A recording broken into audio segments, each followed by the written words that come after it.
സംസ്ഥാന ബജറ്റിലെ അവഗണനയിൽ നീരസവുമായി സിപിഐ സംസ്ഥാന സെക്രട്ടറി ബിനോയ് വിശ്വം. വിഷയം സംസ്ഥാന എക്സിക്യൂട്ടീവിൽ ചർച്ചയായി. ഭക്ഷ്യ പൊതുവിതരണ മേഖലയിലും പെൻഷനിലും കുറച്ചുകൂടി ചെയ്യാനുണ്ടെന്നും വിശദീകരണം. ബജറ്റിലെ അവഗണനയിൽ സിപിഐ മന്ത്രിമാർ പ്രതിഷേധം അറിയിച്ചതിന് പിന്നാലെയാണ് പാർട്ടി അധ്യക്ഷന്റെ തുറന്നു പറച്ചിൽ.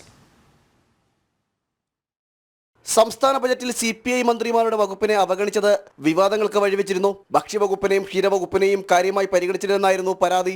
വകുപ്പ് മന്ത്രിമാരായ ജി.ആർ. അനിലും ജെ. ചിഞ്ചറാണിയുമെല്ലാം നീരസമറിയിച്ച് രംഗത്ത് വരികയും ചെയ്തിരുന്നു. ഇതിനു പിന്നാലെയാണ് സിപിഐ സംസ്ഥാന സെക്രട്ടറി തന്നെ ബജറ്റിലെ അവഗണനയിൽ പ്രതികരണവുമായി രംഗത്തെത്തിയത്. ബജറ്റിൽ ചില കാര്യങ്ങൾ ചെയ്യാൻ സാധിക്കുമായിരുന്നുവെന്നും കുറച്ചുകൂടി ശ്രദ്ധ പുലർത്തേണ്ടിയിരുന്നു എന്നും ബിനോയ് വിശ്വം വ്യക്തമാക്കി.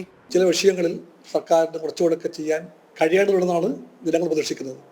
ഉദാഹരണത്തിന് ഭക്ഷ്യ പൊതുവിതരണ മേഖല, അതുപോലെ തന്നെ പെൻഷനുകൾ. ഈ രംഗത്തെല്ലാം ആഗ്രഹമുണ്ട് ഗവൺമെൻറ്റിന്, ആഗ്രഹക്കുറവല്ല, നല്ല ആഗ്രഹമുണ്ട്.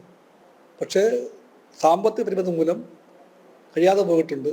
ജനങ്ങൾ പ്രതീക്ഷിക്കുന്നത് ഈ നിരക്കുമെല്ലാം ഉള്ളപ്പോൾ പ്രധാനപ്പെട്ട രംഗത്ത് എന്തെങ്കിലുമൊക്കെ ചെറിയ ജനോപകാരപ്രദമായ കാര്യങ്ങൾ ചെയ്യാൻ ഗവൺമെൻറ് ശ്രമിക്കുമെന്നാണ്.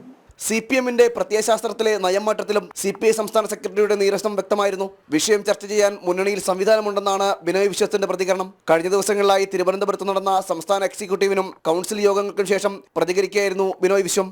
ജനം, തിരുവനന്തപുരം.